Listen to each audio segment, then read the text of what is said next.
sustainable environmental development on which Eco Factory has been focusing for last 8 years. And initially we started work only by creating a waste management park. Mamma आणि Chopra aunty पुढे या ना. It started with just creating one simple waste management park at Yavat. Some of you have visited it, some of you have not. But I will first of all encourage all to come and visit the waste management park, learning and awareness center created at Yavat. But it has been a journey of exploring ourselves in the space of sustainable growth, true sustainability in urban, rural, industrial, and individual aspects of lifestyle. And then soon that waste management park, which was meant for Pune or a citizen from urban space, then got more elaborated that what things and difficulties come in rural lifestyle and related issues, and we started working on rural sustainability. And soon after that, Shashwat Bharat Krushi Rath kind of a project came up, Sustainable Farming and Rural Entrepreneurship Center, where we are promoting rural entrepreneurship and sustainability. And similarly, work started happening on industrial space, because we come from industrial background and we produce a lot of waste, and we have a lot of sustainability issues in entire Indian manufacturing sector at large. So a lot of work happened on that. And then our little individual lifestyles where we can also make a difference to carbon footprint, minimize it, make planet a better place to live on, etc.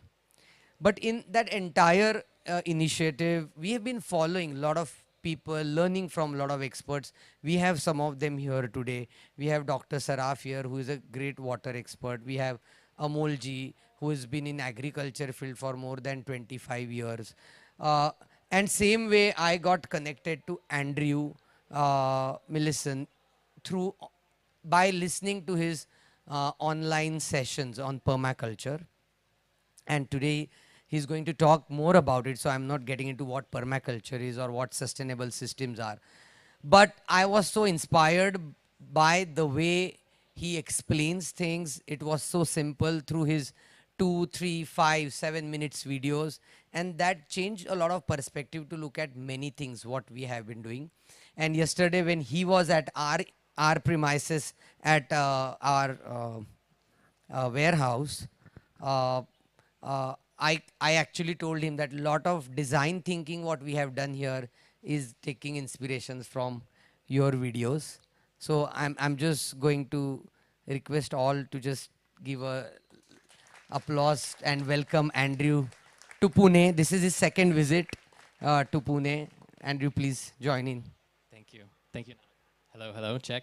Thank you, Nan. So in a way, okay, it's a very homely kind of a setup and event for me. It's just some people I know very well who want to do greening work, who want to work for environment sincerely, and they are doing some work from all different parts of life. They are coming here, and I have invited them here, and wish that we together also do a lot of activities for our beautiful city. And Eco Factory Foundation absolutely is always ready to be part of any ecosystem, work together if we are seeing some positive and green results to happen. So I'm just going to brief a little bit about Andrew, and then we'll hand over the stage to the green man of the day. Okay, so I was just saying that he comes from Oregon State University. Actually, he has founded the Department of Permaculture, and he will tell about his story a bit later on, that how he felt it is a sensible thing to do. He has got more than 2.5 lakh followers on his YouTube channel, which is fairly a new channel and spreading very fast globally and very interestingly for me, in India. He's got huge following in India. People in India love his videos. And he had no as such intent because they are in English. They were meant for a global audience. But somehow Indians have a very strong connect with him. And same was with me. So I have been writing to him that, Andrew, we are doing this. And he said, Anand, I am coming to India. And last 3 years back, I think he came first time to Pune. And I said, would you like to see what we are doing? Please come and understand our work. And since then, he trained our people, he trained us, he gave his perspectives of sustainability. And then again, few months back, he said, Anand, I'm again coming because I think he's filming Isha Foundation work. He was there in Chennai, Coimbatore. And then he's filming Pani Foundation work. Last time also he's filmed them. And we were blessed that he wanted Eco Factory Foundation's work also to be filmed and share the work to the global audience. Once again, Andrew, I welcome you here on this platform. Uh, I have almost made you meet everyone, so you know the most of their background, from where they come and what they are really doing. But a quick question, one question I just wanted to know, and I had penned down, and then I'm giving it to your presentation here. That what, just tell me about your journey and what really has got you in this sustainable lifestyle or growth journey. Well, I grew up in the city of Philadelphia, so it's the east coast of the United States, very dense city, and I grew up as a city kid, and I did not know about farming and about ecology much. And as I grew up and I became a young man, I became aware of a lot of the problems of the world, a lot of the problems of population pressure and deforestation and water pollution, air pollution, all these things. And I became overwhelmed, actually, by the fact that I really had no idea how to survive. That I felt like I was just in this machine, and if the machine stopped working, I had nothing. I didn't know how to live. I didn't know how to grow my food. I didn't know where my water came from. I didn't know what any of the names of the plants were around me.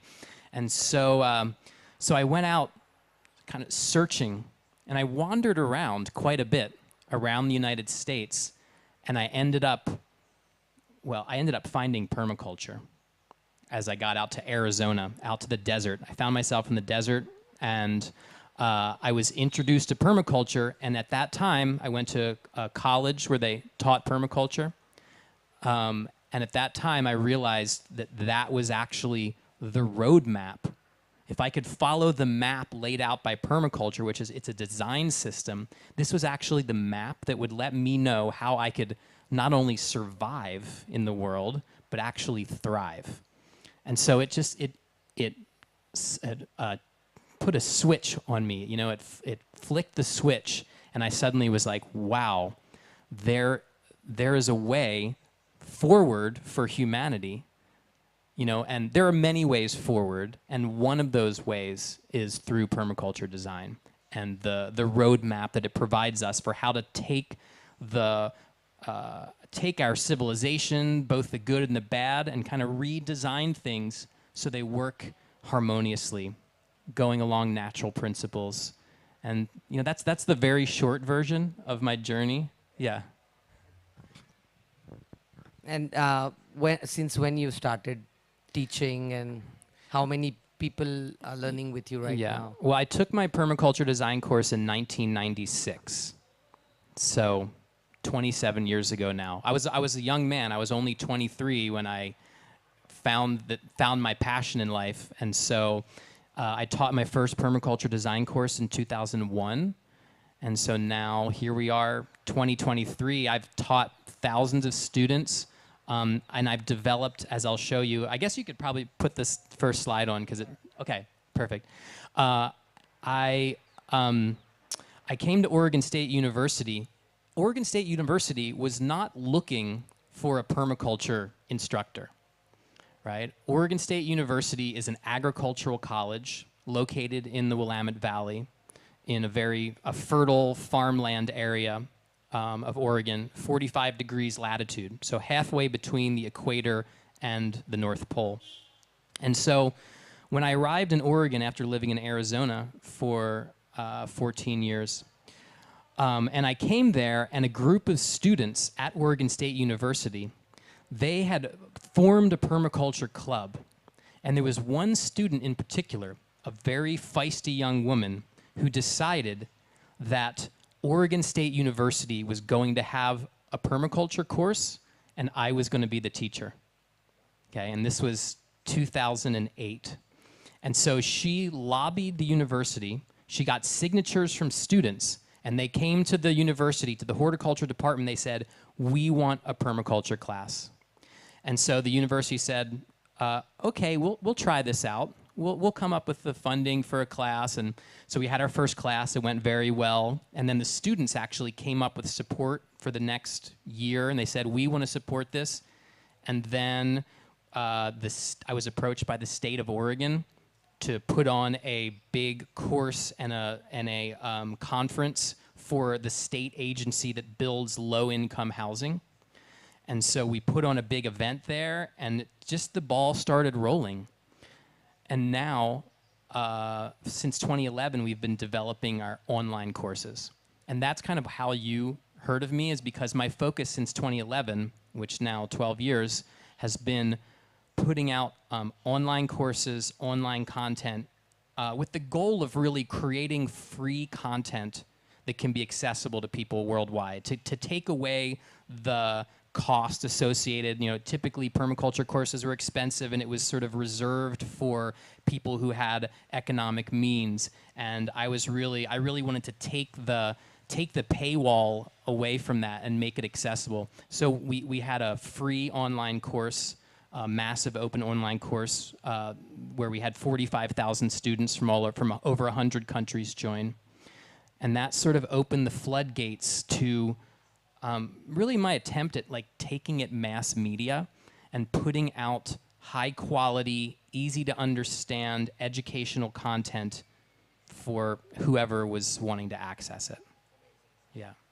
Amazing. I think I would like to allow you to start your Okay. presentation. I like to go there, and I'm equally excited to see what you have for us here today. Great. But in between, I might interrupt you to translate some of the things in Hindi for some members who are here today. Okay. So do allow me that. Excellent. And I'm happy to be interrupted with any questions that anybody would Thank you think so as much. well. So I'm joining. Please continue. All right. Okay, so thank you all, and thank you, Anand. It was a real pleasure coming here 3 years ago, and I was so impressed, especially by the warehouse, zero carbon, zero water, zero waste warehouse, that I said, next time I come back, we need to come and we need to actually do a video with Anand, and we need to share this warehouse with people outside of just the Indian business community, because I think there's a tremendous amount to learn from the work that's been done here by the Eco Factory Foundation. So as you can see here, I'm the founder of the Oregon State University Permaculture Design program, and I also have I put out a lot of information on YouTube. So are you seeing? Yes. So this is my third time in India, and each time I came here for the International Permaculture Conference for the first time in 2017 in Hyderabad. And at that time, I realized that India has a very special situation with the type of earth repair projects that are going on. In that, I mean, I've done a lot of research. In a sense, I'm an academic, and I've researched what are the projects going on around the world that people should know about. And I have found in my studies and then journeys around India that there is a scale of project going on here that really is unparalleled anywhere else in the world, right? And so back in 2019, 2020, I came with the goal of making a series called India's Water Revolution. And we made these 8 episodes. The first 2 episodes are with the Pani Foundation. And to some degree, even though the Pani Foundation is very well known here in India, Pani Foundation was not well known in the rest of the world, partially because a lot of the material, a lot of their promotional materials are not in English. And so I felt it was one of my works was to actually translate and communicate this work to the rest of the world. So the first couple episodes here, Solving the Crisis in 45 Days and the Biggest Permaculture Project on Earth, that's Dr. Avinash Pol there on those thumbnails.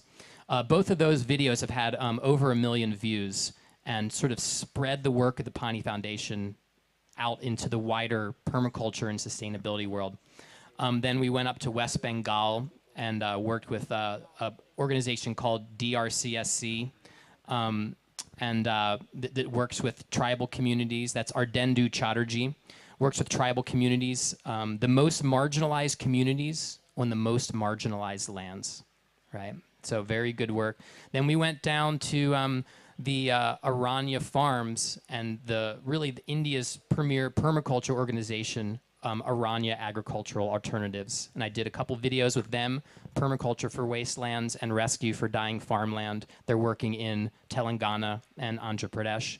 And then we went to Chennai and did a story about someone who, this young woman who, their family restored their water table there under their house, even in the midst of very severe drought. Then Oroville, 50 years of permaculture.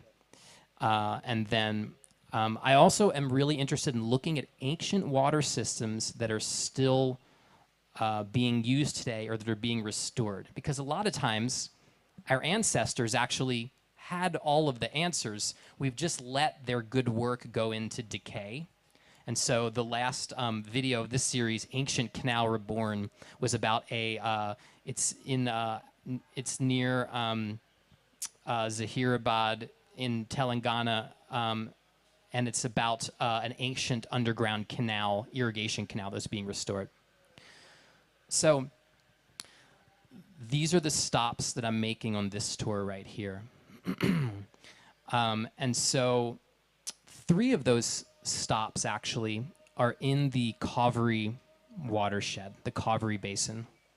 So we started off in the Kaveri Delta, looking at the ancient irrigation canal system that was created by the Cholas thousands of years ago, and looking at how these irrigation systems are actually still being used and have been improved upon to take the delta and spread it out over a very large landscape to create one of the rice bowls of India. So that was the first stop that I made there. And then we went up to Coimbatore and worked with an organization, the KKPA, that's restoring large-scale lakes within the city of Coimbatore. And then we went with the Isha Foundation. I'm going to have a couple slides on that I'm going to show you after this, but I'm just going to give you a brief outline real quick of, and then I went to Kerala. I looked at some of the backwaters there. I went to Bangalore and looked at the Recharge Wells project. And then we came up to Pune to meet with the Nand here. And then from here, I'm going to go and spend 4 days with the Pani Foundation, and then up to Rajasthan after that with Rajendra Singh's organization, and then some other Gravis Jodhpur. So that's the current trip right now. The India Watershed Repair Tour is what I call it, right? And so I'm going to talk a little bit about a couple of the organizations I've already visited that I have just been incredibly impressed with their work. So many people know about, raise your hand if you have heard of the Isha Foundation. Okay, just about everybody. It's Sadhguru's organization based in Coimbatore, but really is a worldwide organization.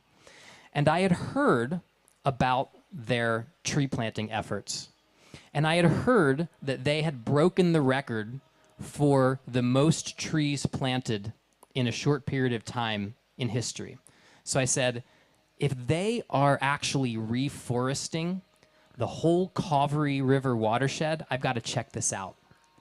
And so I went there and spent a few days traveling around with some of the young people who are working on this project, visiting various farms, visiting their nurseries, talking with their field agents. And I've got to tell you that I am solidly impressed with the vast amount of effort that they put in. Since this project began, they have distributed 84 million tree saplings in the state of Tamil Nadu, right? I mean, 84 million. That's a really impressive number. They have 25 different distribution nurseries. They have 4 different production nurseries. One of their production nurseries is, it's a 33-acre tree production nursery, and they believe that it's the largest tree production nursery in India. And you can see here, you can see all of these saplings here, and this is just at their location in Coimbatore. They're selling their tree saplings to farmers for 3 rupees a sapling, right? And they said that the only reason why they're even charging money is just to make sure that people have some investment in it. But just since April this year, they've distributed 8 million saplings to farmers.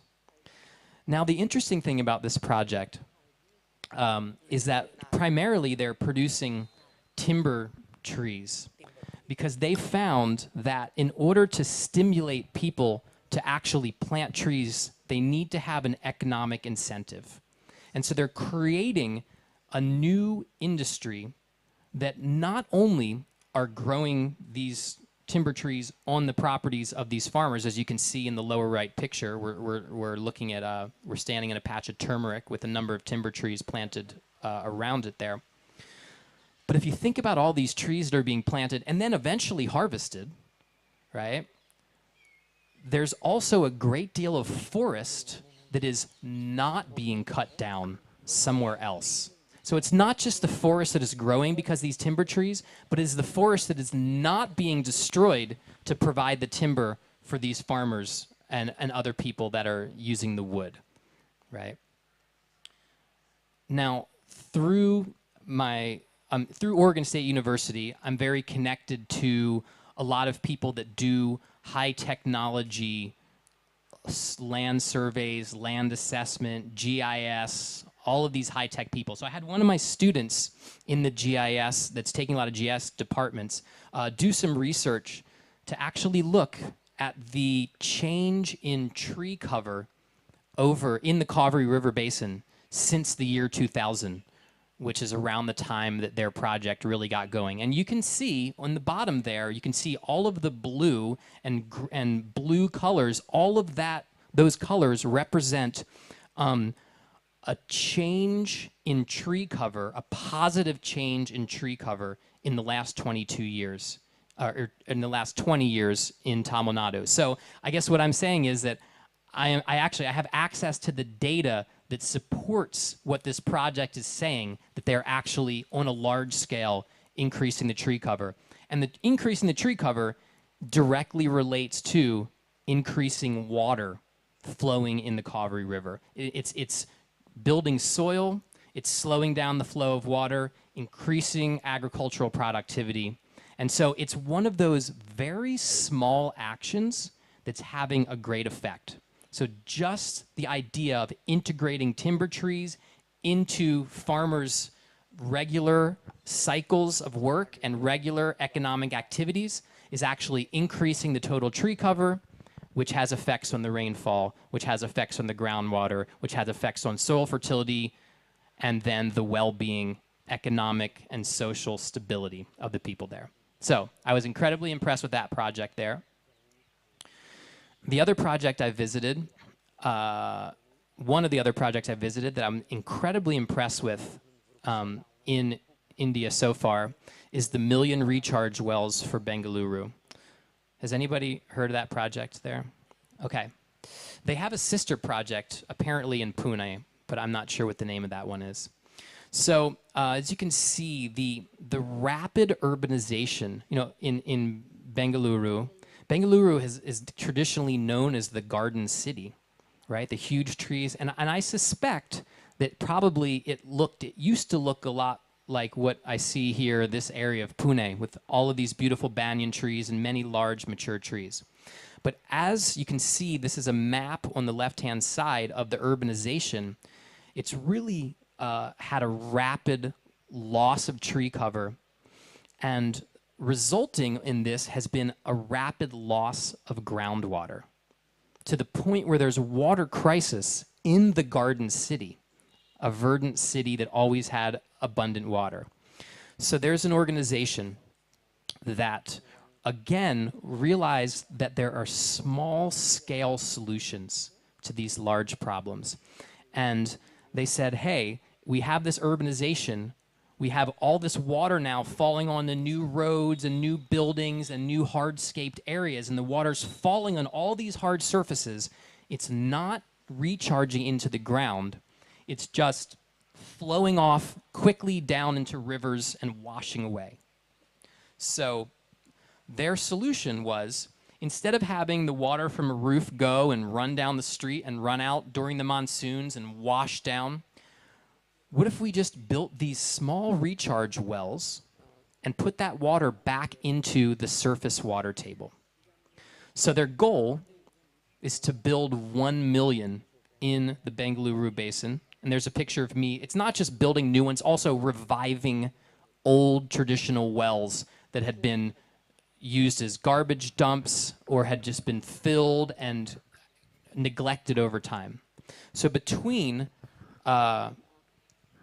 building new wells and restoring old wells, they've already gotten to 250,000 wells dug or refurbished to date in the Bengaluru area, right? So So I mean, a quick that's, question is yeah. here: who is running this organization? Can you tell me his? Can you say his name? He's the husband of the biome. Architect Chitra Vishwanathan's husband. Yeah, Okay. yeah. I'm. It's difficult for me with Indian names because many of them I've heard for the first time, and so sorry. I'm sorry about that, but you'll look it up right there and you'll tell us. He's the founder, and there's many other people that are working on this organization. I have a little diagram there in the lower right that just shows what a recharge well looks like, just taking directly from the roof. It's a very, and you can see us standing in front of one in an urban environment here. And the strategy here is a collection of many small actions. So many people just simply excavating a well or digging out a neglected one, putting their roof water or putting their water from their driveway and channeling it into this well. It's going down, and the collective compounded results of many people doing these small actions is actually a building of the groundwater table, the surface water table, right? Because these deep bore wells would pump water for a while, and then they're going dry, and people are deepening their bore wells, but the surface water table is much more quickly recharged by monsoon rains, right? So it's a very fast effect. So this was another incredibly impressive project that I've seen so far on my travels. Now I want to talk a little bit, just give you a little example of some of my travels outside India and some of the other projects that I have witnessed and documented, because I'm really intentionally trying to take a global perspective with this, right? And look around the world and find the most effective work being done anywhere and then sharing it. So I'll share a few other places I've visited and projects I've seen that I've found very impactful. So Mexico City is about the size of Mumbai, right? Another, not geographic size, but population. It's over 22 million people live in the Valley of Mexico. It's like a giant basin, like an old crater. And so the water, when it falls in this basin, it does not drain out. It just collects at the bottom of this giant crater. And the ancient city that was the Aztec capital was called Tenochtitlan. And when they had this ancient city of Tenochtitlan, they had this, because the entire bottom of this crater was a shallow lake, they created this intricate system of canals and peninsulas and islands where they scooped out the muck from the bottom of the lake, and they built up what's considered the most fertile agricultural system in history. It's actually similar in design to a lot of the backwaters of Kerala, where you have many small canals going through these areas here. And so the picture in the upper left there shows the old lake footprint now, which has now been covered over by the massive mega city of Mexico City. And so I visited a project there that is actually restoring this old, there's one area of this entire basin called the Chinampas in a place called Xochimilco that is actually restoring this ancient system and renewing the fertility and renewing the agriculture in this area here. Because again, it's an example of a place where an old system has gone into a place of neglect, but the pieces are still there. And this is a good example for India. The infrastructure is still there. It just needs some care and rehabilitation to bring it back to a state of great productivity and abundance, right? So that was one great example. That's the video. You could watch that one. It's a little mini documentary.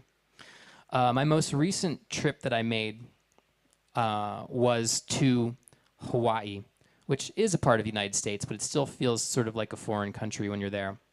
And in Hawaii, they have a system called the Ahupua'a system. And the ancient land division of the Hawaiian tribes and families, they divided the landscape and the management of the landscape into watershed basins, right? So a watershed is the place where you have the top of the hill. On one side of the hill, the water flows one direction, and it's surrounded by ridges, and it creates a drainage basin or a watershed basin.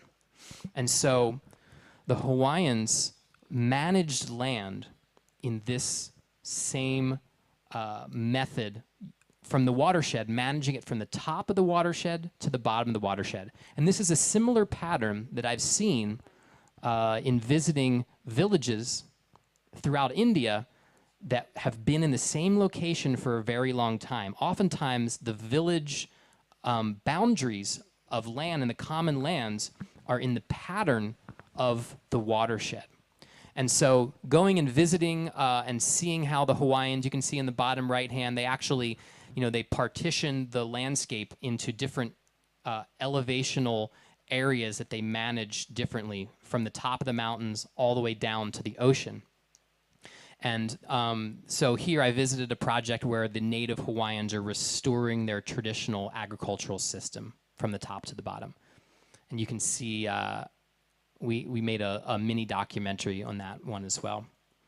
Another recent place that I visited is in the Sahara Desert, the western desert of Egypt, right? And this is an area, I like to cover different climates, right, to see the solution. So we looked at, for instance, Hawaii is a tropical, wet tropical climate, somewhat similar to some of the more coastal areas of India, right?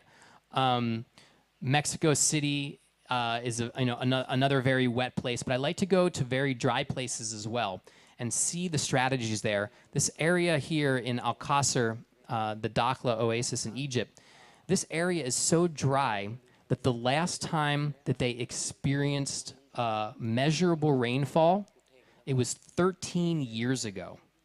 They had not seen rain in 13 years. And so we went and I was brought there because I also do design, eco-village planning. And so there was a group from Cairo that wanted If you to... wish to come here and also show, it's okay. We will bring your laptop here for you. Would that be better? Somebody please help to get the laptop. No problem. So that you can show us the planning of the village or whatever. Perfect. Sure. Okay, I'll just put that right here, and you guys can see the screen when I switch it. So we were called, I was called by this group from Cairo, Egypt, who had bought this land out in this remote oasis. Now, you have to understand, Egypt is a very narrow strip of land that is cultivatable. I mean, there's the Nile River. It's 3% of the landmass of the country. 100 million people live in this 3% of the country, right? They can't spread across the land because it's so arid. So I was called in, and the main documentation of a video that we made of this was just the giving you the site analysis perspective that permaculture provides, right? So to evaluate a harsh area like this that's all fed by ancient groundwater that's been sitting under the ground for hundreds of thousands of years, right? Or in this case, even up to 1,000,000 years, they've dated this water. So they're pumping this water out. It's not being renewed because there's zero rainfall there. So, in this example, we looked at how do we create a modern eco-village that is taking the same practices that the ancient people were living here for thousands of years. This area is actually before the pyramids. Some of the ruins here are older than the Great Pyramids in Cairo. And so I'm going to just turn back to this, the previous slide for 1 second here, just to show you. Just go back to the previous slide for 1 second. This is the ancient village here. This is a 1,400-year-old village that they built out of mud here. That's built to withstand the incredible sandstorms that they have here. So this is an area that, it's interesting going to areas like this because places like this make the Thar Desert here in Rajasthan look like a very hospitable place, right? So that's one of the values. It's one of the values of going to places that are some of the harshest places in the world. Okay, so I'm going to go back to this other slide. No, the other direction, please. It's going. Yeah, there you go, right there. Yeah, so we had to develop a plan of a village that could withstand the intense sandstorms, very low water situation here, and really came to planting trees and trying to stabilize the sand dunes while using traditional cropping systems. So that's just a little bit of an image of some of the design work that I do in these scenarios as well. And so you'll be able to see, if you ever wanted to go on my YouTube channel, I have many, many different projects I've visited all over the place, and you can see places, many projects within the United States, many projects, like I said, Mexico, Egypt, Hawaii, and then many projects within India. Next slide, please. But what these all have in common is this perspective of seeing the world from a watershed perspective. Right? It's a change in our perception of land because we've made a big mistake. Humans in modern times have made a big mistake. And next slide, please. Nature has its own patterns, right? So this is the vascular system of a leaf. And as we saw in the previous slide that showed the river systems of India, right? Nature has a way of organizing itself with these particular patterns that if we could just take a hint from nature and use these similar patterns, we would be able to design at every level. We would be able to design cities, farms, suburbs, everything better, right? Because you can see that the vascular system of a plant looks like the way that river systems drain. This is also the same pattern that we have in our veins. Thank you. I'll just stand for a while. It's okay. Thank you.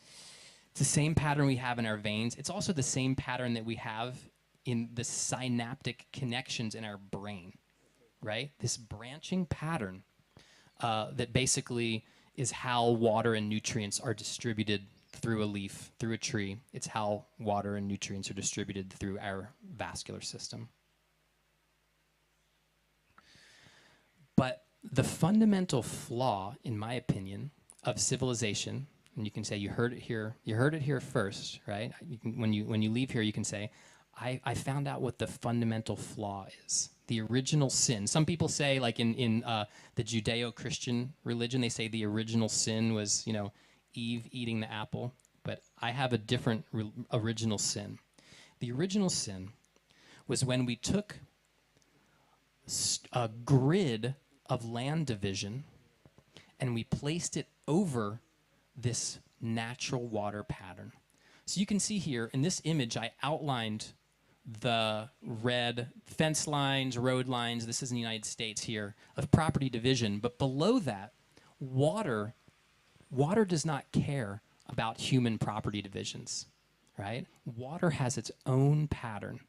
And one of the main challenges as designers in this world is just working around this error, because every property that you come to that has a square around it, there's some other water pattern that may or may not be working harmoniously. And so a lot of times we're just trying to fix this fundamental problem. And so, you know, when we look at a city like San Francisco, for example, right? I don't know how many people here have ever been to San Francisco. A few people. It's known for its hills, right? And it's very steep streets, right? So all of these hills and steep streets, yet this grid of the city is laid over this natural patterns of landscape without regard to how this affects water flow, soil distribution, right? And many problems of landscape dehydration, right? And many of the issues that cities have, if you kind of go back, and flooding as well, flooding of low areas, which often are some of the poorer areas in the place. So you get economic disparity, maybe people, you know, like there's so many issues that we can tie back to the fact that we've placed this grid over the natural patterns of the watershed.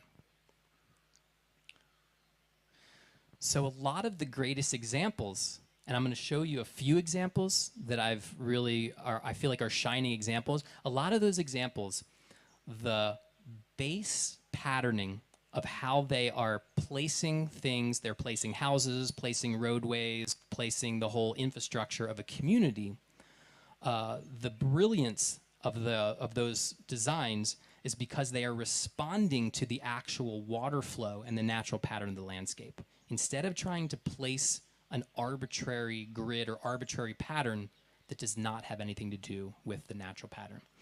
So this is considered one of the most brilliant examples of suburban development that is in harmony with natural patterns. And it's in California, in Davis, California. It's called Village Homes. And you can see here, this is the aerial now, and it's hard to discern because the tree growth is so great. But I'm going to point out a couple things that I'm going to show you now after this slide on the diagram. In the northern hemisphere, the farther you get away from the equator, the more important it is that you orient structures to the sun. So you get in the wintertime, when the sun is low on the horizon, you get sunshine coming into structures. At your latitude here in Pune, it's not quite so important, but it was very interesting for me, since I've been here, seeing the cold snap that happened up in Rajasthan, northern India, Delhi. Those are higher latitudes where having proper solar design would be a very big benefit for thermal comfort when it gets cold. So a lot of the designs you see from the United States are designed around the movement of the sun. So that being, all of these houses are oriented. These rows are oriented east to west, facing south, right? Just want to point that out right there. You can see all the tree cover. Okay. So a quick one here, Yeah. Andrew. Yeah. So how I just want you to open up a thought that how all this is also part of the design permaculture concept. Yeah. So, Yeah. and we also have few architects here today who would might have any questions. Also, please let us know. Yeah. So permaculture is a design system, right? Where we're integrating many different elements, right? We're analyzing a site. So I've talked about water flow. We're looking at sunshine, how the sun moves through the sky. We're looking at soils distribution. We're looking at natural, wildlife corridors, how animals are moving through the site, right? We're looking at all of the different forces, natural forces and also human forces that are impacting a site, and we're making a design that is responding to those forces, okay? So this is a very simple design that is responding to mostly the sun and the water, and creating a design pattern that's based on those. So it's a nice example to see a simple integration. So, for one thing, all of these houses, there's cul-de-sacs, so these are access roads, and then the homes are centered around the access roads, right? So you have a access road, row of homes, access road, row of homes. But then in between the homes, right, the access road is only coming on one side. We have a green belt. And that green belt has been excavated into a water collection swale, right? So all of the water from all of the roads and all of the structures is integrated and infiltrated regularly throughout the site, right? All throughout, the same pattern exists. And then all of the homes are oriented in a way that they are receiving the winter sun coming in, which reduces their energy usage. It increases natural lighting. It reduces heating as well as cooling expenses, right? And that's regardless even of the building materials. It's just about the home orientation and then placing the windows and the glazing on the south side, which is facing that low winter sun in the northern hemisphere. So between home orientation and then between water infiltration throughout the site and public pathways going through the site. So people have pedestrian pathways and they're not, people's movement is not sharing the road with cars, basically. So separating vehicle movement from human movement, right? Which I think probably everybody that walks down the Indian Road could see the value of separating out the cars and the people, right? And so this is a very simple but very powerful feature in human experience of a space, right? So I'm gonna show a couple pictures. So this is what it actually looks like, right? These are the nice little pathways winding through these green belts here where children can walk safely down. And then when it does rain, all of the water is infiltrated in these periodic swales that we saw throughout. And there's lots of water management structures there to make sure that all the water is put in there. And the results have actually been astounding for this particular community. This was built in the 1980s, and so this is one of the longest lasting examples. The result has been, on the water side, it's been twofold. One, other places in the area will be in drought. This place has built a very robust subsurface water table where it's permanently out of drought here. All of the plants and trees are doing very well. The soil never dries out in this area. It's planted so densely with food that you can close your eyes and open your mouth and you walk down these pathways and food just falls in your face of every different kind. No, not really. But it's at a location. I mean, you can grow almost everything here in the Central Valley of California. It's a great diversity. Now, interestingly, there's a lobby. So why didn't we build more of these? I mean, that's always the question. You're like, we built this really great model. It was simple. The cost of doing these very simple design changes, yeah? What was that? To water the plants? Only the annual gardens, but the trees and everything is so established now that and every time it rains, the water's soaking in, that no, I mean, perennial plants don't require any irrigation at this point. But if you're going to grow like, tomatoes, then that's going to dry out. Yeah. So why do we have examples like this, but why has this not spread? Because this is it's really basic. And anytime there's no cost to laying out homes and if you're doing a housing development, you still have to pay for grading and drainage. You still have to orient the home somewhere. So a lot of these features have no cost. It's just a design question. So why did this not spread? Interestingly, one of the main lobbies against this particular project was the realtors the real estate agents in town. Why do you think the real estate agents did not like this project? Does anybody have a guess? Yeah. Yeah, because nobody was moving. Nobody was selling their homes. Everybody just wanted to stay. And if nobody's selling their homes, then real estate agents don't make any money. So the real estate agents hated it, and they actually did not build more developments like this. So a little bit ironic, and I love real estate agents. Don't get me wrong, if there's any real estate agents in the crowd.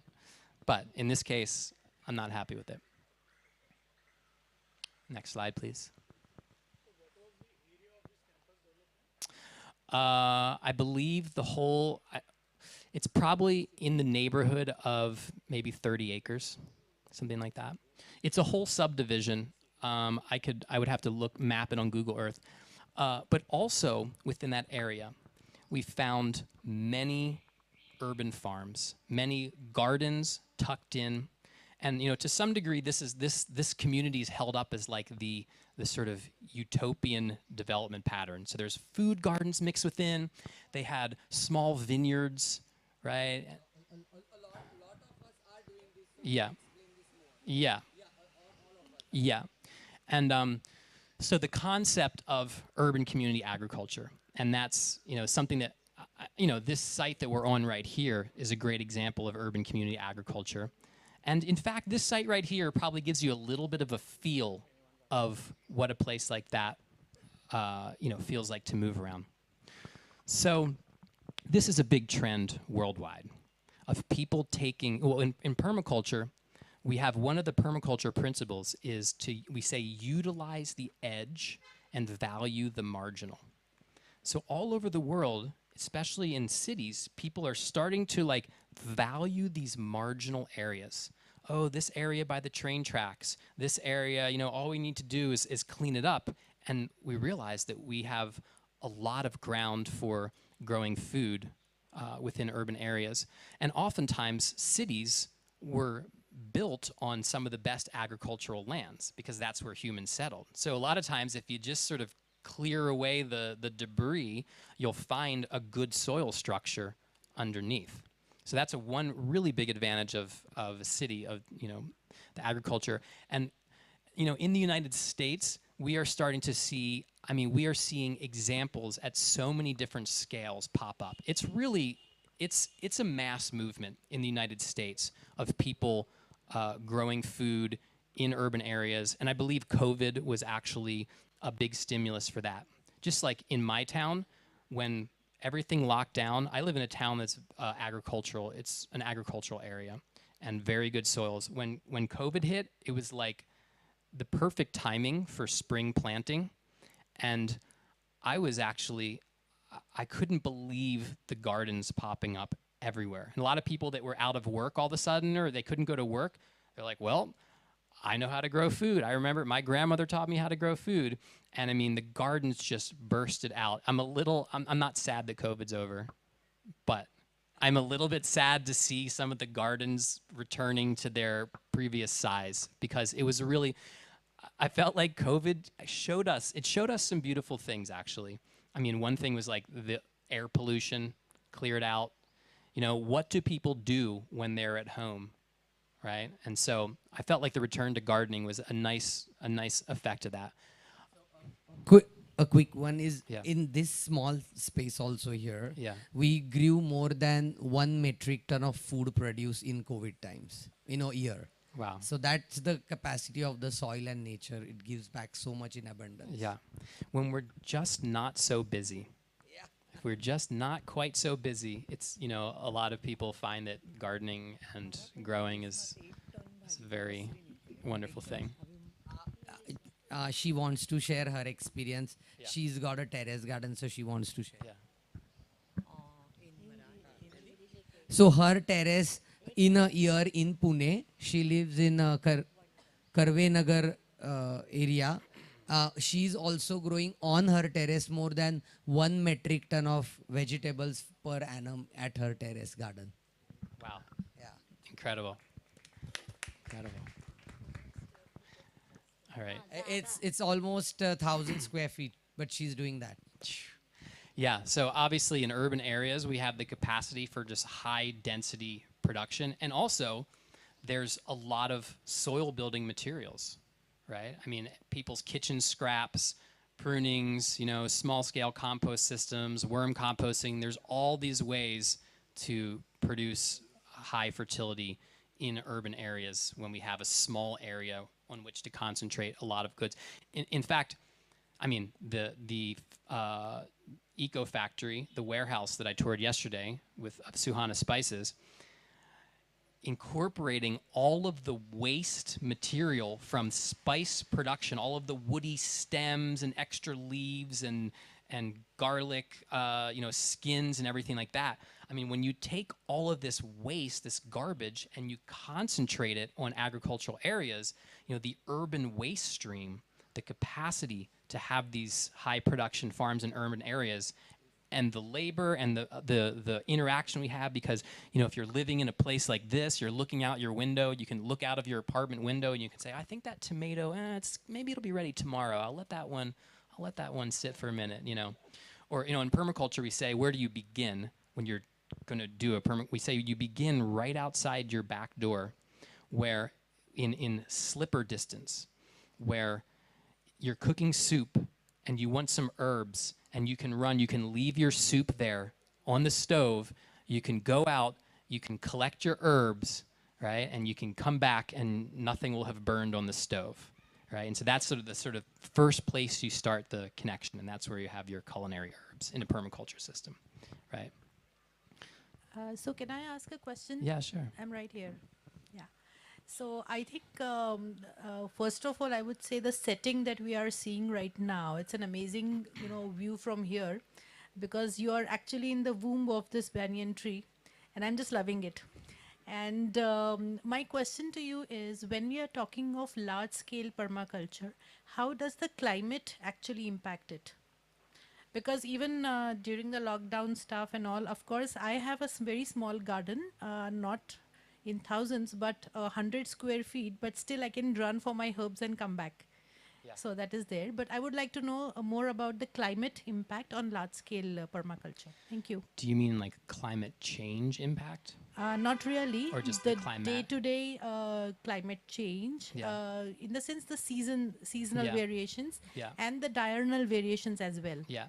Well, the great thing about urban areas is, because of all the buildings and the hardscape and places where water is concentrated, you have a great deal of microclimates, right? So in any kind of urban area, you're going to have one side of the building is going to be cooler and shadier, another kind is going to be sunnier.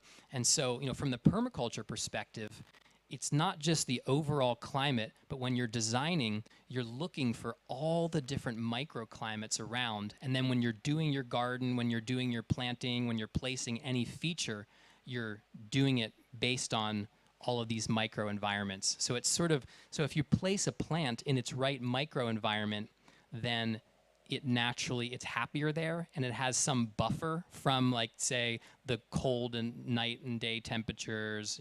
Like for me at my home, I have a fig tree, which is a tree that does not like extreme cold, and I have it placed right on the south side of my house, so it gets that radiant heat. And so a plant or any sort of feature that is placed in the right location within a site is just happier and has more resilience. So I'd say that might be a permaculture perspective, to answer to your question. Is that good? Okay. Yes.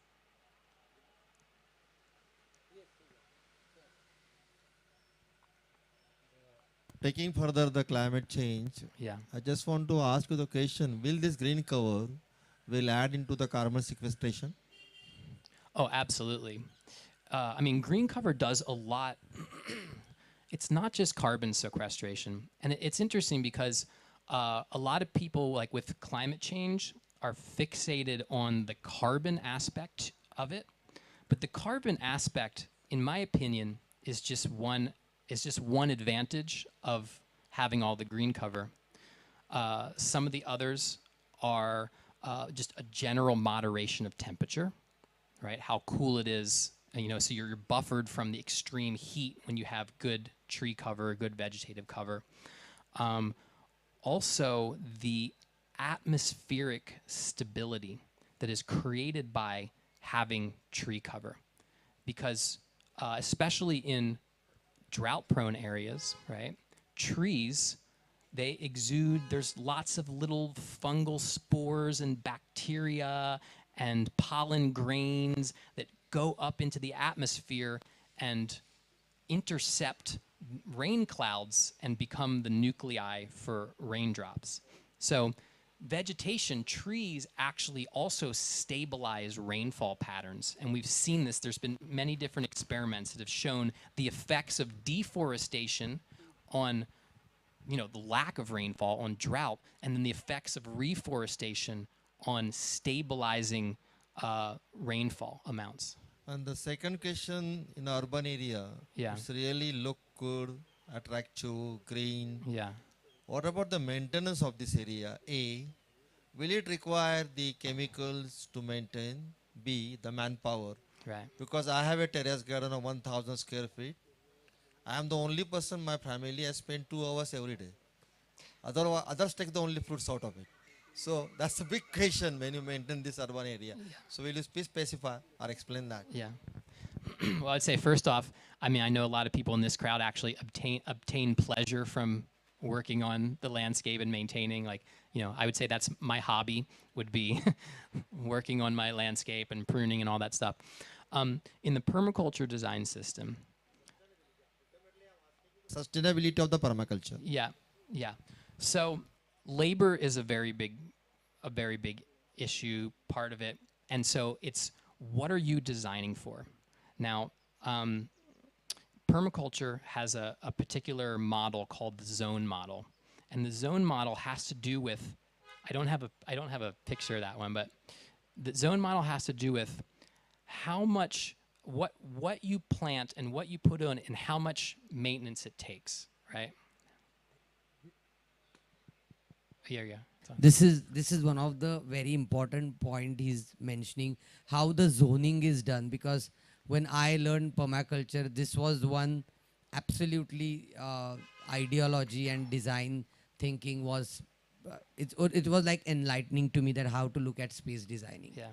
So let's say, for instance, that say this scenario right here, we've got this well-maintained garden and everything like that. But let's say that this has been a situation that's given, let's say this is transitional housing. Let's say that the people that are living in these buildings here, they are not staying there. They are there for 1 month at a time or 6 months. Maybe they're labor, like maybe they're temporary labor, or maybe they're visitors, whatever. How do you do permaculture in a place where you don't have a stable people that are living there that have some investment? And so the answer in permaculture would be, well, we wouldn't put things there that are high maintenance.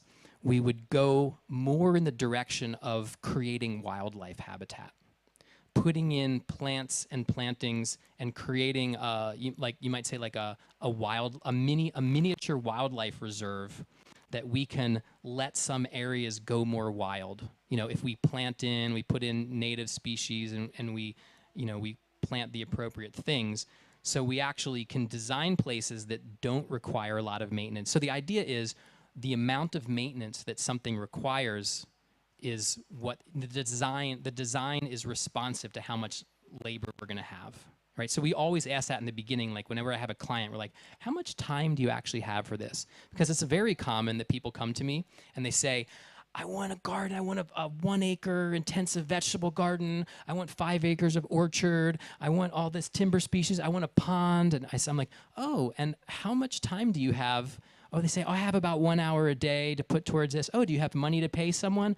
No, maybe not really. And so we say, okay, how can we? Now, I don't know if people here are. The analogy I use is of a graphic equalizer. Is that something that people hear? A graphic equalizer is a stereo system. You say, okay, I'm going to turn up the bass. I'm going to turn down the treble. Right? I'm gonna, for when you're getting music balanced. So I think of that in a design. You say, okay, you don't have much time. Let's turn up the long-term high-value timber species, right? We're gonna put more of the space is gonna go into trees that are gonna grow very tall, and you're gonna harvest them in 50 years. In fact, they're not even for you; they're for your grandchildren, right? So we might put more of the space into these long-term, low-maintenance items and say, okay, instead of a 1 acre garden, you're going to have a 1,000 square foot garden. That's about what you can handle, and we're going to put more of it into trees. So we like adjust the design based on the amount of labor that's honestly available. Yeah. Okay. So I'm going to switch slides here. So this is the buzzword in the United States right now. The buzzword is agrihood. Yeah, and this is transcended permaculture or anything. A lot of times I think of permaculture has kind of a subculture in the United States, but agrihoods have transcended culture, subcultures. Everybody, everywhere it seems, wants an agrihood, an agricultural neighborhood.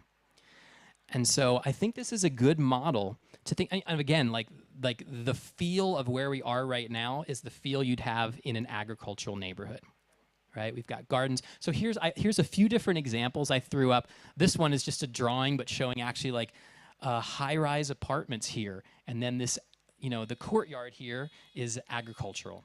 There's vines growing up the side of the hill. There's beautiful trees, orchards, gardens throughout. So even people in a high-rise apartment they come out and they can have this feel like, wow, I'm on a mini farm. This is a miniature farm here, This is a place that I have visited. I actually made a video about this place. This is in Portland, Oregon. This was a motel, right? Like a hotel. And this grounds is all parking lot and everything like that. And actually it was a motel of ill repute, right? A lot of bad things were happening there. So this community of people, they bought this hotel, they turned it into a community where they live in, people took over the different rooms, and they take all of the waste material, they actually compost human manure, right? They do not export their own human waste. They have the only permitted composting system in the state of Oregon for human waste, right? All levels of it, okay? And they incorporate a lot of, like when there's tree services, a lot of the organic material from their surrounding neighborhood.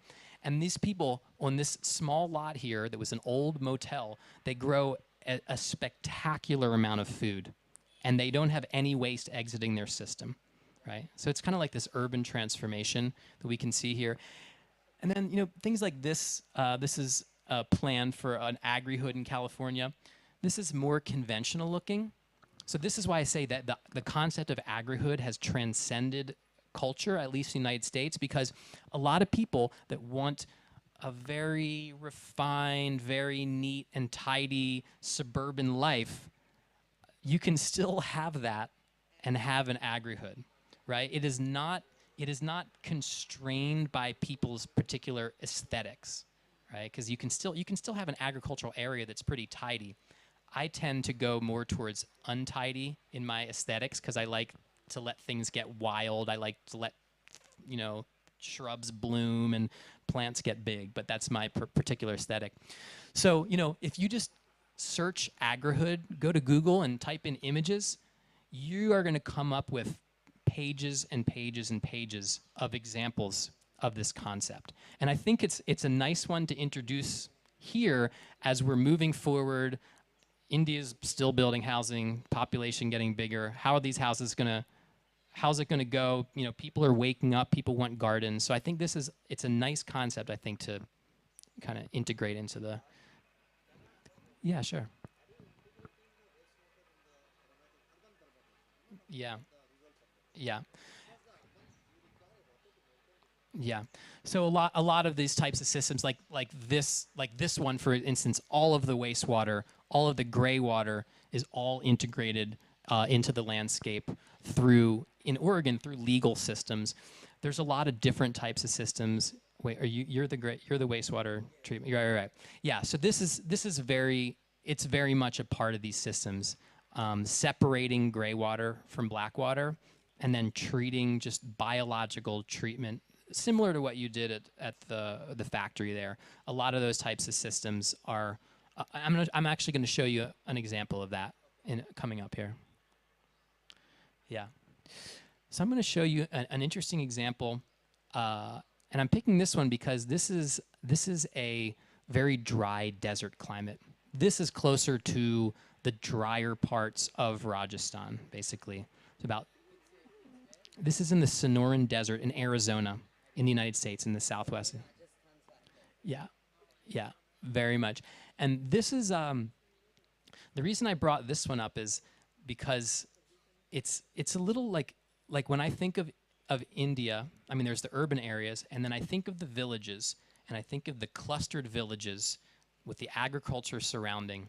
And so it's interesting to look at some models that have some similarity to the village scale as well.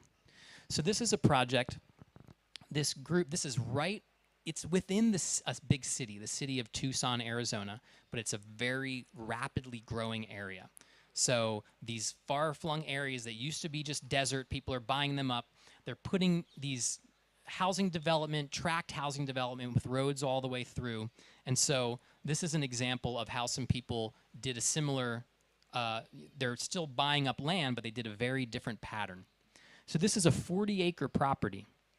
And most people, if they were going to put this number of houses on a 40-acre piece of land, they would spread each one out.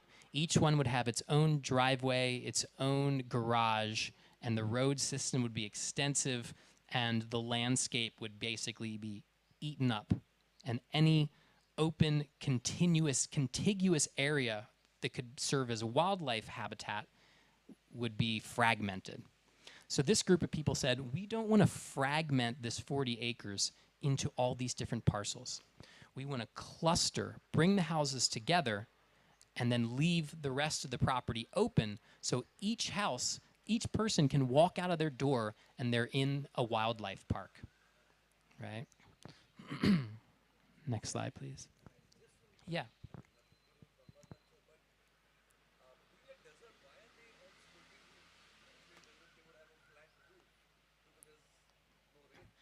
Yeah, well, they get enough rain. I mean, they get an average about 12 inches, which is like 10 inches, 25. You know, they still get like 250 to 350 millimeters. Yeah, and it's interesting.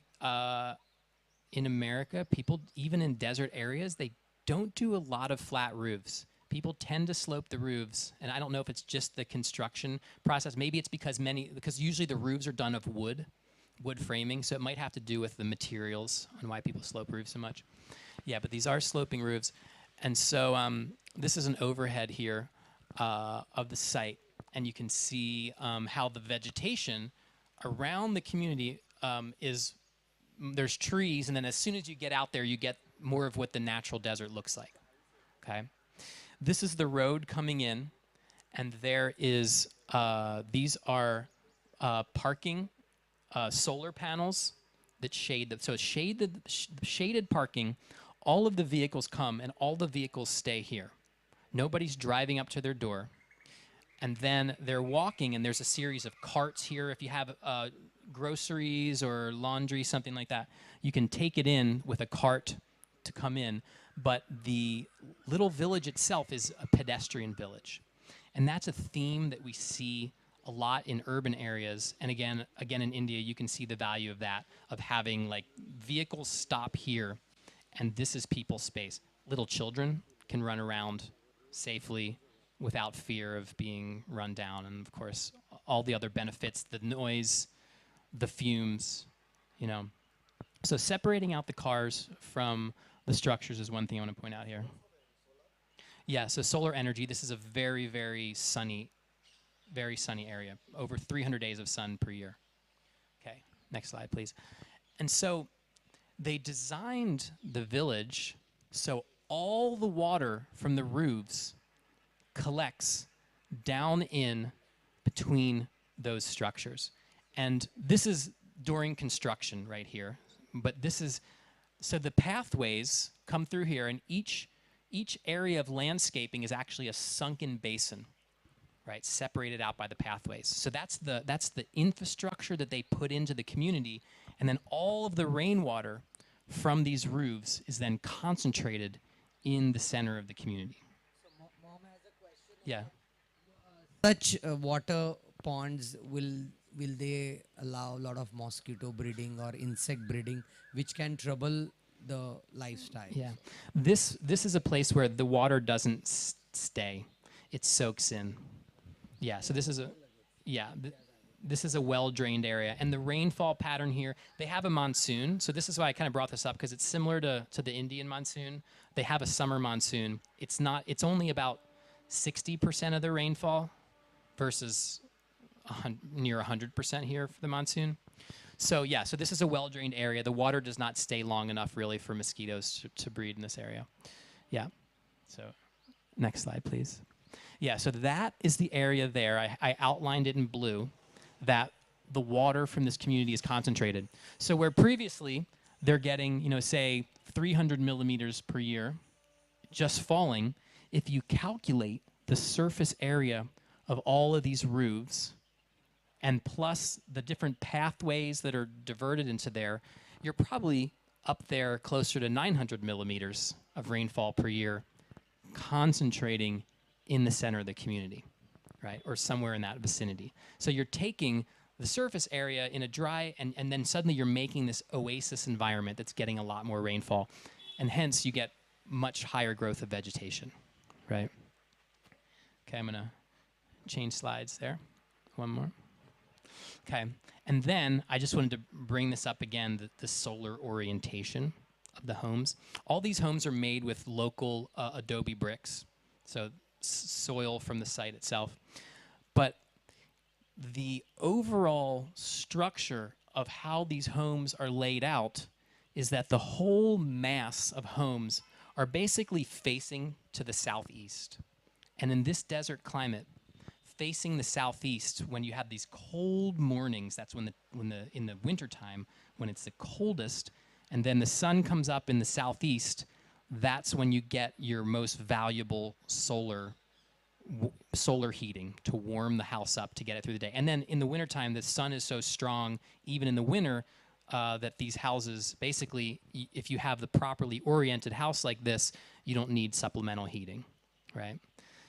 And again, looking at the cold snap you just had in northern India, this is actually very relevant design to buffer from that. Because like we're talking about climate change, people thought, oh, things are only going to warm with climate change. Actually, it's not global warming, it's global weirding, right? Which just means that everything is going extreme in many different directions. So we have to be prepared for extreme cold and extreme heat, extreme drought, and extreme floods, all of the above, right? Okay, next slide, please. So this gets to the water treatment. They actually have a centralized wetland water treatment plant. So they're pumping water from a bore well to supply the homes. That water is going to a wetlands water treatment plant that's just using wetland plants to purify the wastewater. And then that water is being pumped back up and used for irrigation in the community. So they're creating like a water loop, right? And that oasis here just gets greener and greener. And this shallow water table underneath there grows and grows. And then as these trees grow up, they provide more shade, beautiful microclimate. Next slide, yeah. So, this is what it looks like in there. Yeah. Just a little snippet. And many food plants are growing in there, but as well as the desert plants in this area are very beautiful desert plants. And there's many like wonderful species of birds and butterflies and hummingbirds and everything. So it's a very vibrant natural environment here. And so when you walk through here, you're suddenly like, you're in some sort of fantasy land. I mean, it's very, very vibrant and beautiful. And yeah. Place. So this is outside of Tucson, Arizona.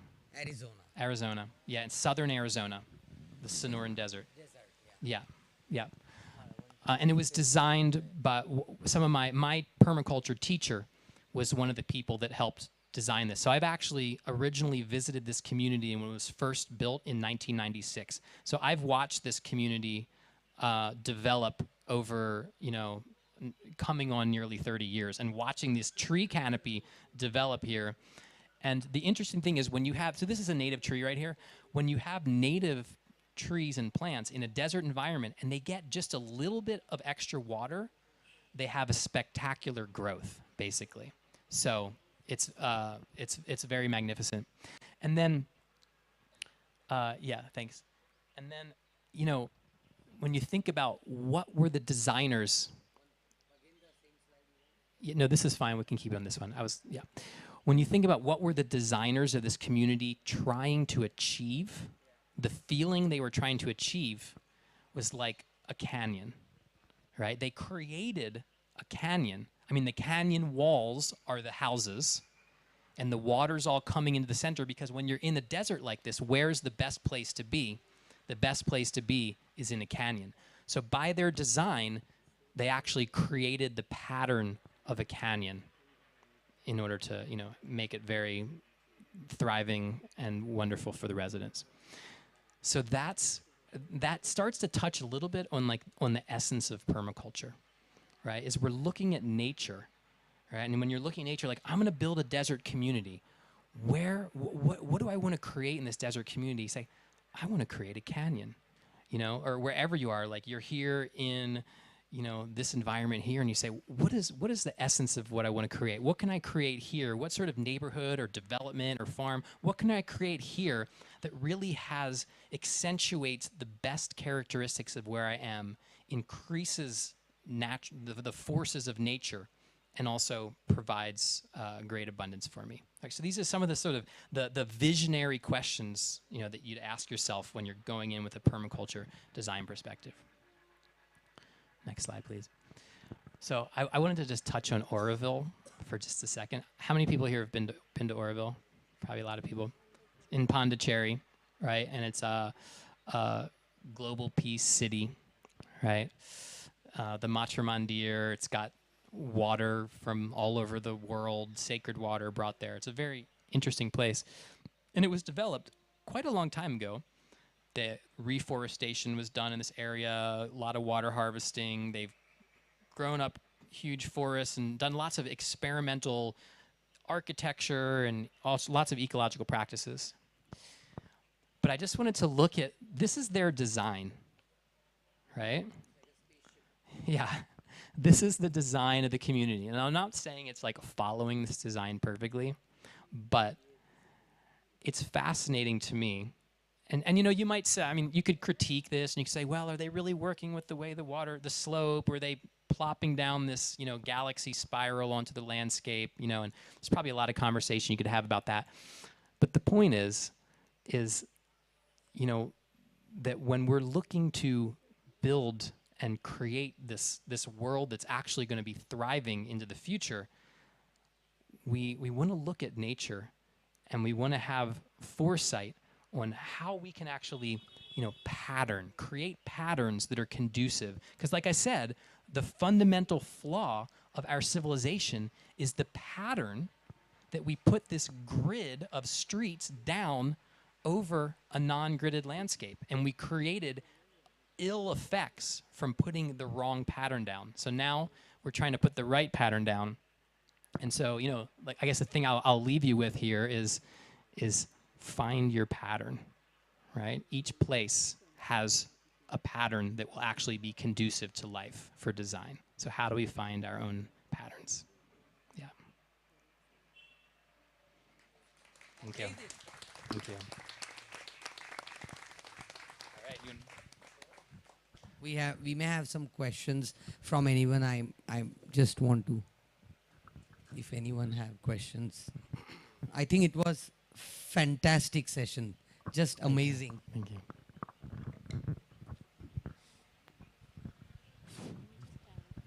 So Andrew, thanks for your inspirational talk. I have a question regarding Isha Foundation and their effort. Now Sadhguru talks a lot about soil conservation. And you have spoken a lot about water, not soil, but water.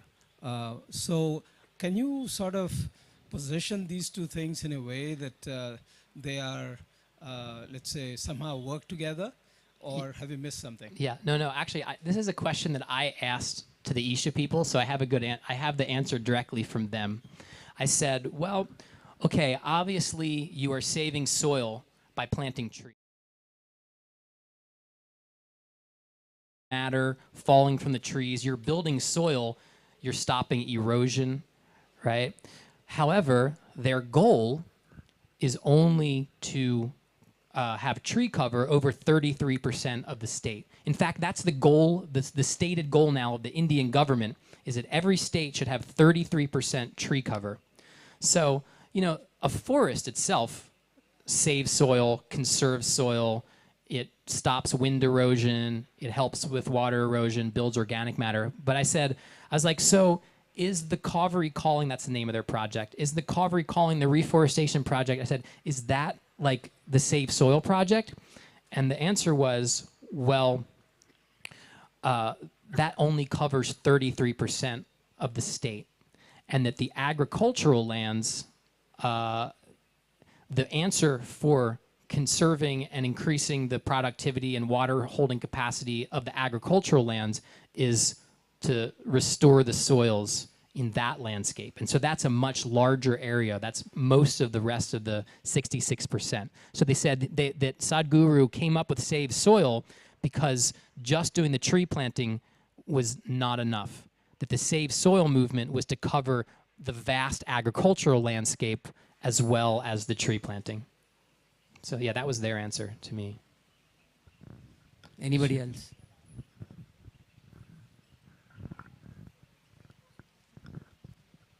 That was a wonderful like presentation. Being an architect, I can say that you've covered almost everything that is to be covered in design that we've learned in 5 years. Kudos to that. So my question is that a lot of what you showed was greenfield in nature, because it like you could do it right from the soil, right from the lowest tier and level. And a lot of questions that you were getting throughout the presentation were brownfield or urban related. So we see landfills, like I'm from Bombay, I see a 22-story landfill in Mulund, 22-story high. It's 185 meters or something right now. And these are mountains full of waste. Does permaculture have solutions to urban problems like these? I'm not, because it's ultimately microclimate, it's ultimately about the environment that we've created. And you did mention that there are existing retrofit infrastructures, possibilities that can be done, because the biggest cities are built at the most fertile lands. So can you combine these 2-3 topics that you mentioned with what I'm asking? Yeah, well, I would say that I don't know if you've visited the Eco Factory Foundation's waste management park, but you definitely need to go, because Anand has actually demonstrated waste management and waste recycling at a. I don't know if you'd actually like to speak to that a bit, Anand, because yeah. So I want to talk in Hindi so everyone understands. So eco factory foundation का purpose ही यही है जो आपने actually बताया है, और हम उस पर बहुत काम कर रहे हैं, specially biodegradable waste management. What all possible ways we can really efficiently manage it if we have a smaller space, if we have a larger space, if the type of waste is too acidic or has a particular nature to it, what all solutions we can have which are very simple and replicable. All those are at display at the Eco Factory Foundation setup at Yavat. ये साल हम वो setup mobile भी कर रहे हैं, और वो सेटअप हम अलग अलग सोसाइटीज़ में लेके जाके अवेयरनेस भी बिल्ड कर रहे हैं पुणे सिटीज़ में. ऑलमोस्ट 32 डिफरेंट 30 से अधिक डिफरेंट टेक्नोलॉजीज़ है जिसका प्रचार और प्रसार कॉन्सेप्ट्स का, ना कि कंपनियों का, बट उन कॉन्सेप्ट्स का हम उसके माध्यम से कर रहे हैं. और जितनी जानकारी ऐसे लोगों को, एक्सपर्ट्स को मिलके मिलती है, वो चीज़ हम इंटीग्रेट करके वो भी लोगों को दिखाते हैं. तो ऐसे डेफिनेटली बहुत सारे सॉल्यूशंस फाउंडेशन दे सकता है. नॉट ओनली दैट, हमारा खुद का एक example as a green practitioner और an permaculture thinker, I will also say कि सुहाना का भी खुद का around 3-4 thousand metric tons waste generate होता है साल का, और वो हम 100% हमारे प्रॉपर्टीज में ही रिसाइकल अपसाइकल करते हैं. काफ़ी लोगों ने यहाँ के आके एग्जाम्पल देखा भी है जो काम एक्चुअली चल रहा है, और बहुत इजीली होता है. At some point you come where it is just, and it is all about putting nature at work. हम कुछ एक्चुअली करते नहीं है, जो भी चीज़ है वो माइक्रोब्स करेंगे, फंगल नेटवर्क्स करेंगे. So how you design the system correctly that you make sure the nature is working maximum for us. So that, and that's the main thing I think, Andrew, you shared in permaculture principles. You want to make sure that you use the elements from nature and efficiency, build efficiency in the system. That's what we are trying to do. An example you can definitely see there. So I wanted to share something here. Like I'm from Vadodara, and we were working from with smart cities to redevelop the places under the bridges. And there's a huge number of huge square feet of area under the bridges which is going for waste. Now that you're traveling to the north also, Gujarat and all, you've been in Hyderabad also. One wonderful thing they're doing is they're creating microclimates, climates below the bridges. They're creating place-making initiatives under the Azadi Ka Amrit Mahotsav thing. Like Anand sir has himself created an amazing microclimate here. They're making butterfly gardens, which is promoting pollination, and in turn making the places greener, and the effect is amazing. So I just wanted to share that and keep it here. Oh, thank you. Yeah, again, the utilizing the edge and valuing the marginal. It's really hard to make a dilapidated area under a bridge. It's really hard to make it worse if you're putting some effort into it to improve it. So it's a good place to practice in these marginal areas and develop something, because if you're putting your intention there, there's a 99.99% chance that you're going to improve it. So that's great to hear. The one thing I think under the bridges, and I think about this a lot, is like it doesn't rain, so you'd have to water them because the rain doesn't fall. So I guess, yeah. एक और सिर्फ छोटा experience share करना है कि 8 years हमने sir के video से देखे काफ़ी water harvesting mechanism. Bhuleshwar site है, यहाँ से काफ़ी ड्राई लैंड है, वहाँ पे किए हैं trenches, swales, soak pits, rain water harvesting from the warehouse. ये अभी 8 इयर्स करे तो 7th ईयर, कोविड का first year, are borewells are fully recharged. So हमारे बोरवेल को जो पानी नहीं था वो अभी 12 महीने 24 घंटे पानी का availability. That much of a small solution on 7 acres, but an intense implementation showing result on a groundwater levels development. So that's something very amazing. Yeah, and one thing I want to say that's really spectacular about Anand's project that is probably the most impressive thing is when people think of industrial areas, large roof areas, large street areas and parking and turnarounds, it's a great deal of hardscape. And so we usually think of those as the most difficult areas of water because so much water is draining off. So it's actually amazing to see the scale of project of Anand's place that literally that much roof area, it's 45,000 square foot building plus all of the associated hardscape. All of that water is going in and recharging the groundwater. It's a real model because a lot of those systems that you have there could be retrofitted onto existing industrial areas. And so that, again, back to your Mumbai question, it's like when you look at, it's like having a different perspective on sort of wasteland. When I look at large industrial areas, I'm like, this is wasteland. But if you can just dedicate a certain portion of that industrial area to water infiltration, to soil building, and composting, taking the waste of the industrial system and putting it into soil, then suddenly you can have abundant, verdant gardens and life and water table, a recharging water table. Yeah. Hello, I'm Shantanu from MCCI. So my question is permaculture, and what's the difference between the permaculture and the natural farming? And in permaculture, how the integrated pest management is been conducted. Yeah. And the second question, sir, as you said about the water conservation, definitely, as we see, there are boleware rechargers to refill the groundwater level. So how that can be included into the designs to refill the water levels? Yeah. So I think that one thing to know about permaculture is not the techniques. It is not like particular techniques of growing like natural farming would be. Permaculture is a design system. It's like it's a systematic it's a systematic protocol that you would follow of how to design something.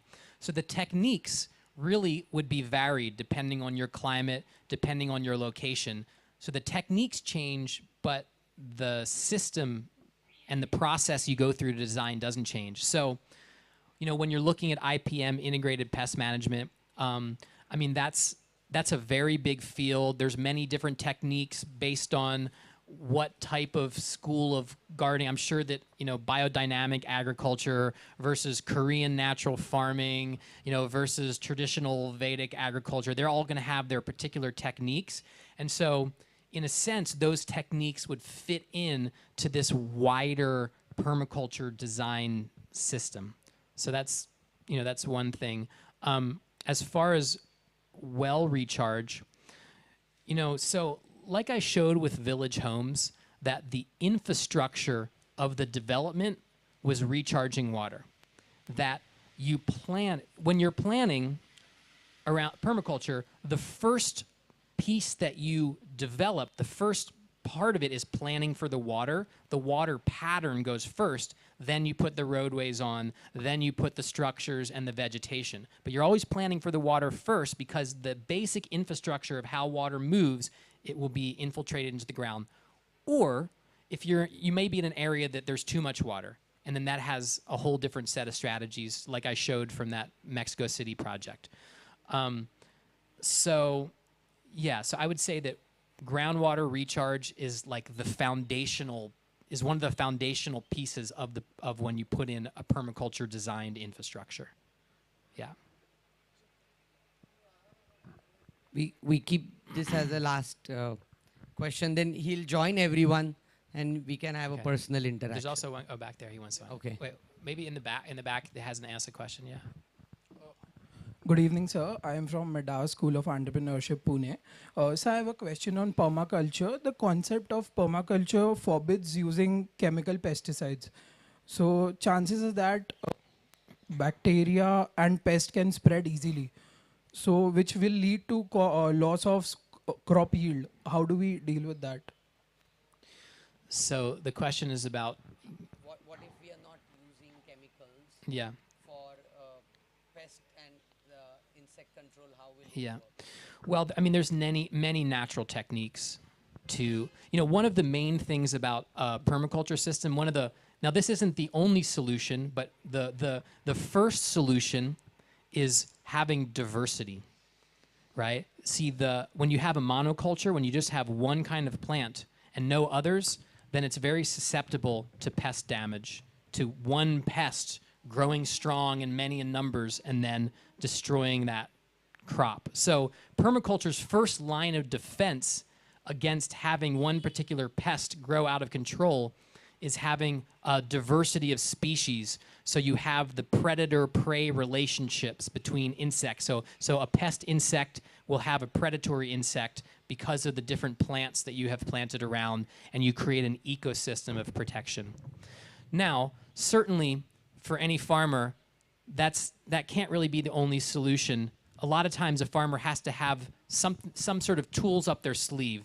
So having biologically based pesticides is usually the tools up a farmer's sleeve that they will use. Yeah. I'll just add on to you. To Midas school students, I have just had a word with Parag Bhai today. And you should come and also understand to Yavat, where we have a project called Shashwat Bharat Krushi Rath. And there more than 42 different biopesticide, bioinsecticide formulations are on display, invented by some great agriculture research scientists. So there is abundance available in nature to heal the plants from insect or bacterial or fungal attacks. It's like how Ayurveda has a lot of solutions for human body. There is actually Vruksha Ayurveda, which has been scripted by Rishi Munis. And in that also, in Vruksha Ayurveda also, there are many formulations for plants to heal naturally. So do come and understand the ancient wisdom also there. Surely, sir. And I want to say one more thing about the transition from chemical agriculture to organic agriculture to permaculture-based agriculture. It takes time. And there's actually a hazard in just saying, okay, I'm going to take all of this land and we're going to go cold turkey and we're not going to put any more chemicals here and we're going to transition organic. There could be, the system is out of whack. The soil might be destroyed. There needs to be a transition period, a rehabilitation period for land to go from chemical to organic agriculture. And I mean, from what I understand of like what happened with Sri Lanka is they very rapidly just said no chemical fertilizer, but it's not, you need a few years to bring life back to the soil. So that would be, you have to look at it on this kind of long-term basis when you're going into a organic or permaculture type system. So some of the experiences we have with the use of the desi cow dung based fertigation we do, the results are very fast in India. And also the biodiversity, microbial biodiversity is very huge in the soils because of the cow dung using and mulching. The results are almost from the first crop itself, which I'm seeing here. Yeah, that's excellent news. Yeah. Anybody else? Any questions? Or I think I will like to give a vote of thanks. And Andrew, it's been great. You're here. You're like friend and family to Pune now, not just us.